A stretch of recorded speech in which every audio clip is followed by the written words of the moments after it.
Assalamualaikum warahmatullahi wabarakatuh. Halo adik-adikku semua. Berjumpa lagi dengan saya, Yuna Vitasari dalam video pembelajaran Bahasa Indonesia kelas 4. Nah, hari ini kita akan belajar tentang tema 9, yaitu Kayanya Negeriku dengan subtema 1, Kekayaan Sumber Energi di Indonesia. Nah, sebelum pembelajaran ini dimulai, marilah kita berdoa terlebih dahulu agar pembelajaran ini bisa berjalan dengan baik dan lancar. Berdoa dimulai. Berdoa selesai. Adakah yang tahu hari ini kita akan mempelajari tentang materi apa? Ya, benar sekali. Hari ini kita akan mempelajari tentang wawancara. Nah, sebelum itu saya akan memberitahukan tujuan pembelajaran kita hari ini.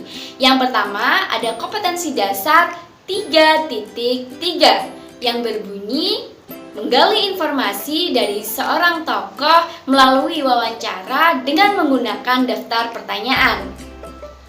Kompetensi dasar yang kedua yaitu 4.3 yang berbunyi melaporkan hasil wawancara dengan menggunakan kosakata baku dan kalimat efektif dalam bentuk teks tulis. Adakah yang tahu apa itu yang dimaksud dengan wawancara? Ya, benar sekali. Wawancara adalah kegiatan tanya jawab antara penanya dan pemberi informasi atau yang disebut juga dengan narasumber. Misalnya, ketika kalian ingin mengetahui informasi yang ada di lingkungan sekitar kalian, kalian dapat mewawancarai ketua RT atau tetangga. Sebelum melakukan wawancara, kita harus menentukan terlebih dahulu mengenai pertanyaan-pertanyaan yang akan kita ajukan. Nah, pertanyaan tersebut harus sesuai dengan informasi yang ingin kita ketahui. Misalnya saja, kalian ingin mencari informasi mengenai manfaat lingkungan. Pertanyaannya dapat berupa, apa saja manfaat lingkungan bagi kehidupan masyarakat? Ada beberapa langkah dalam melakukan wawancara. Yang pertama yaitu fokus terhadap apa yang ingin kita tanyakan. Kedua, kita harus membuat daftar pertanyaan. Ketiga, kita harus menentukan narasumber. Keempat, kita melakukan wawancara.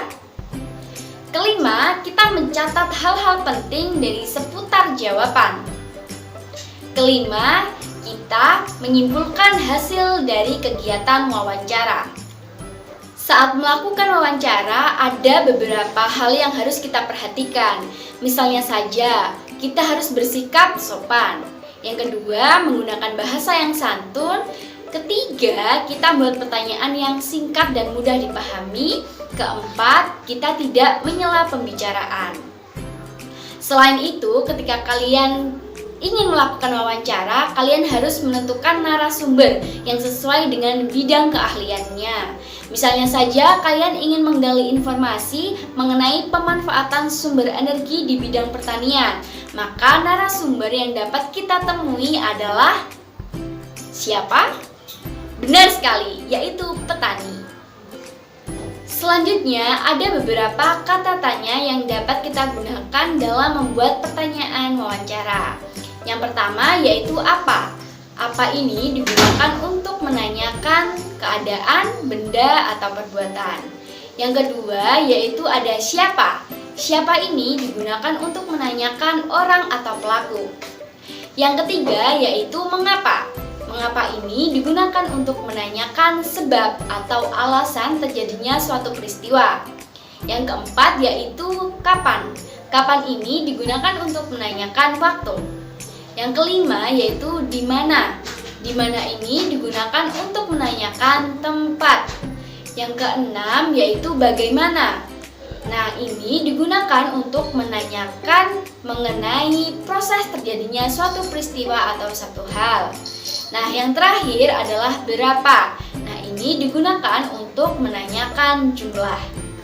Nah, berikut ini contoh pertanyaan wawancara tentang kondisi lingkungan. Misalnya dengan narasumber Ayah Budi. Daftar pertanyaannya, siapa nama Bapak? 2. Dari daerah mana Bapak berasal? 3. Apa saja energi yang ada di daerah Bapak? 4. Bagaimana pemanfaatan sumber energi tersebut? 5. Bagaimana sikap masyarakat terhadap sumber energi tersebut? Untuk selanjutnya kita akan membahas tentang tugas wartawan. Sebelum itu, ada yang tahu apa yang dimaksud dengan wartawan? Ya, benar sekali. Jadi, wartawan ini adalah jenis pekerjaan yang tugasnya untuk mencari dan menyusun berita untuk dimuat di surat kabar, kemudian di majalah, di televisi, dan di radio. Biasanya wartawan ini juga disebut dengan juru wara.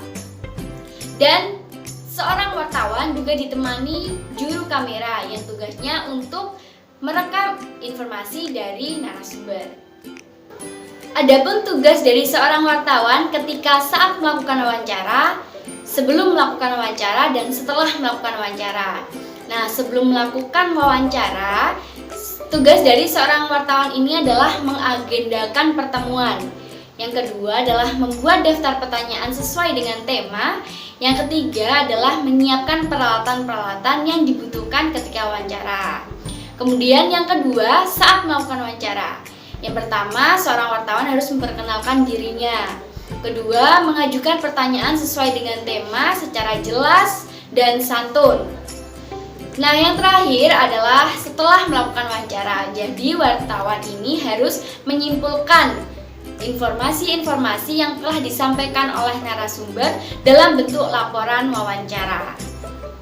Baik, itulah materi yang dapat saya sampaikan melalui pembelajaran hari ini. Nah, tadi kita sudah belajar tentang pengertian wawancara, lalu mengenai tugas-tugas dari seorang wartawan. Semoga apa yang kita pelajari hari ini dapat bermanfaat bagi kita semua ya, amin. Lalu tugas kalian di rumah adalah melakukan kegiatan wawancara dengan teman kalian mengenai kondisi lingkungan yang ada di sekitarmu. Nanti tugasnya dikumpulkan pada pertemuan minggu depan. Sekian dari saya. Wassalamualaikum warahmatullahi wabarakatuh.